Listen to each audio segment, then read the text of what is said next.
Psalm 119, Day 13. Better than gold and silver. We'll be reading verses 65 through 72. You have dealt well with your servant, O Lord, according to your word. Teach me good judgment and knowledge, for I believe in your commandments. Before I was afflicted, I went astray, but now I keep your word. You are good and do good. Teach me your statutes. The insolent smear me with lies, but with my whole heart I keep your precepts. Their heart is unfeeling like fat, but I delight in your law. It is good for me that I was afflicted, that I might learn your statutes. The law of your mouth is better than thousands of gold and silver pieces.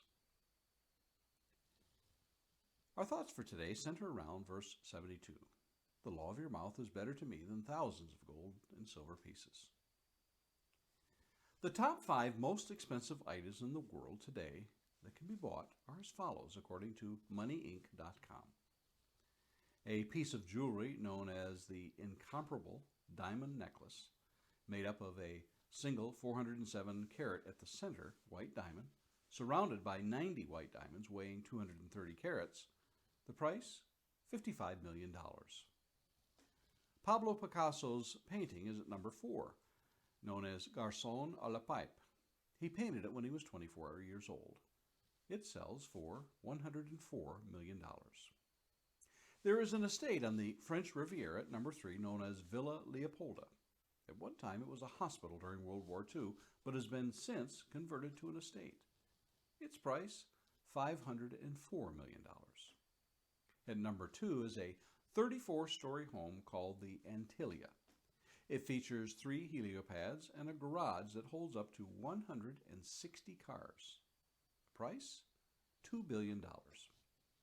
And the single most expensive item in the world is a yacht that is plated with gold and platinum. In it has a wall made from meteors and a T-Rex bone. Also on it are 18-karat diamond wine glasses. This yacht lists for $4.5 billion. Suffice it to say, the list is of items that aren't required for one to live. If the market will bear them, they will get the asking price. Obviously, few people in the world can afford such things. When we speak of something that is truly priceless, its value is above what can be paid for in monetary terms, or it is irreplaceable. More times than not, what we deem as priceless is not something tangible such as the list above, but rather a relationship, a feeling, or an experience. A kiss from a mother can be said to be priceless. An expression on someone's face may be said to be priceless in the moment. Throughout the series of this study, I have anonymously referred to the person that penned this psalm as the author. Most likely, the author was David, the king of Israel. Just before David's death, he passed on his wealth to Solomon for the building of the temple. In 1 Chronicles 29:4, he lists some of the items: 3,000 talents of gold and 7,000 talents of silver. Now let's translate that into today's U.S. currency, dollars. At the time of this writing, gold is trading at $1,815 per ounce. That's $29,040 per pound. There are 75 pounds in a talent. That's $2,178,000 per talent. And he gave 3,000 talents. That's a whopping $6.534 billion.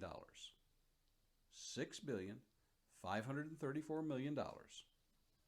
Silver is trading at $427.68 per pound. I'll save you the math and the translations and the equations and cut right to its worth. $224,532,000. A quick glance back at the list of most expensive items shows that David could have purchased the 2 most expensive items in the world with a few million to spare. That doesn't count his precious stones, marble, bronze, iron, wood, and other things that he donated. He could have afforded anything in the world, but he values the Word of God more than all. Consider these verses. Jesus said in Matthew chapter 6 and verse 21, "For where your treasure is, there your heart will be also." In Mark chapter 8, verse 36 and 37, Jesus tells us, "For what does it profit a man to gain the whole world and forfeit his soul?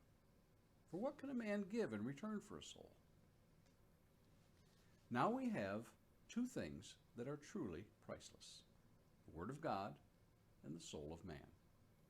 It is worth noting that both come from God. What do you treasure in this world?